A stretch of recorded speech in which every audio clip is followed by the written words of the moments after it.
Over the past few years, the term walk-in simulator has been placed on multiple games. Usually, these types of games place narrative over anything else. The Station is one of those games. Although my experience with it was surprisingly short, it was also an experience that was very much worth my time, and this is coming from someone who isn't really a fan of such games that tend to fit in this newly emerged genre. 2 hours isn't very long, though when you think of it based on the merits of the narrative alone, then you could compare it to watching a good short film or even reading a novella. Your time with the piece may not be long, but if done well, no matter how much time was spent with it, you'll certainly remember it, and this is what The Station gave me after completing it, a short but sweet experience that took place somewhere in the stars. So, what if contact was made? Contact with an alien race, an advanced alien race that, unfortunately, is embroiled in global civil war. Those advanced as they are have no idea about the potential life waiting outside of their atmospheric borders. This is the question that The Station asks of its players to engage with. Here's the story. A sentient alien civilization is discovered, though as mentioned before, this alien civilization is engaged in a global civil war. The question, if life could exist beyond our home, has now been answered, but not in the way we expected. Should such a realization be ignored to keep our own people safe, or is the potential for scientific growth too great to ignore? The response to this question was to send a 3-person team with a task of researching the troubled alien world while on board a space station. During the mission, however, their station unexpectedly shuts down and all contact is lost, leaving the 3 crew members dangling in front of a dangerous and alien planet.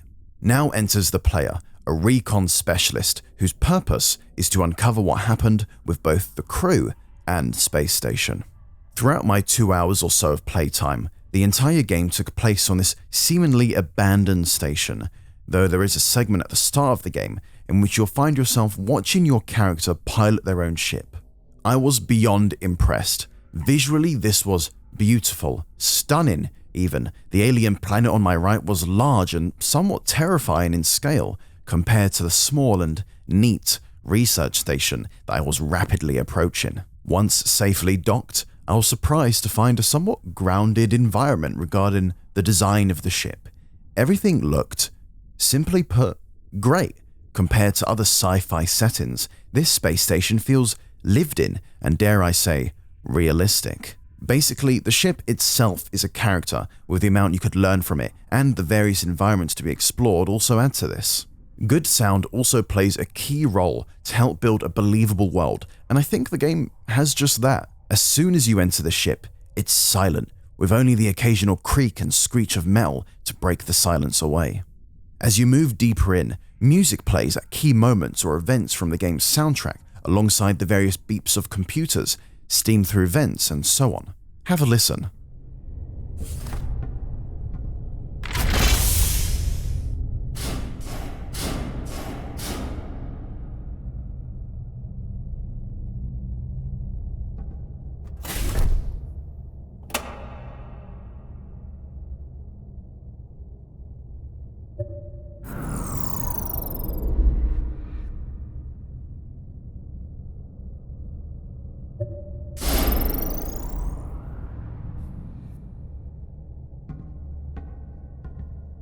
As I continued to explore deeper into this ship, I encountered numerous text logs, audio recordings, emails, and more, all of which added to my arsenal of ever-growing information to help me uncover the dodgy circumstances to why the ship was offline and to learn more about the crew.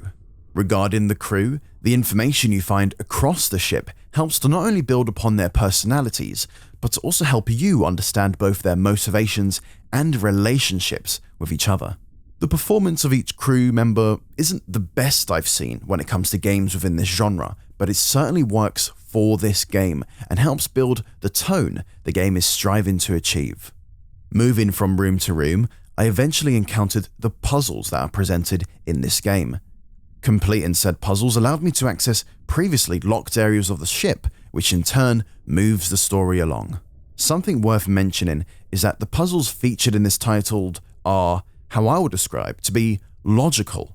They're not the easiest, but they're also not the hardest.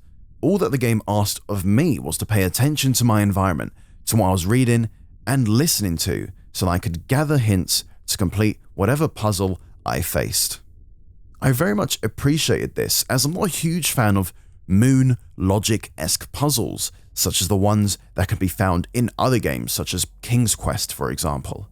Not only are the visuals grounded, but so are your actions to progress through the game, and that I like. I kept up a good pace throughout the game, and if I ever felt lost or if I wanted to review my inventory and other bits of information, I knew that I could make use of the game's AR menu.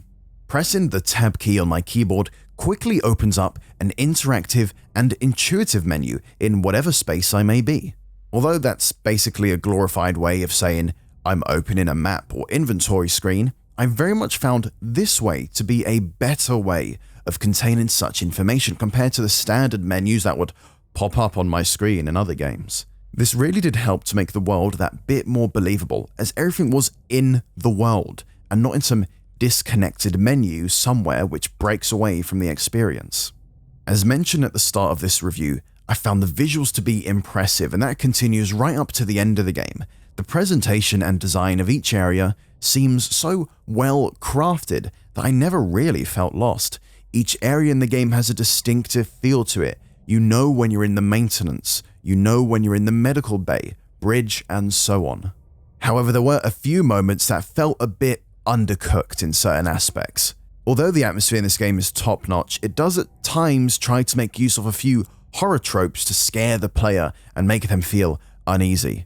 Although there's a small amount of tension to be found when playing, as it does feel like you're being watched, I never felt threatened, and the game tries to make you feel like that, or I think so anyways.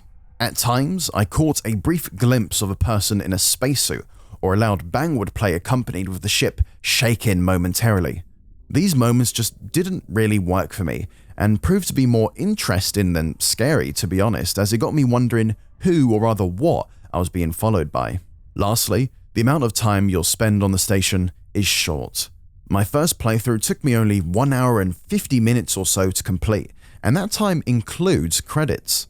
With such a short amount of time, you don't really get a chance to care all that much about the characters, your objective, and the importance of it all. You're more than likely to never even play this game more than once, and you know what?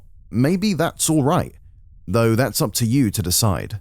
Overall, the station was a short and sweet experience that I'll certainly remember.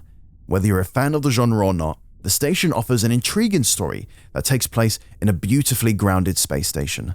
The puzzles are well put together, though as mentioned before, your time with the game will be short. Thanks for watching.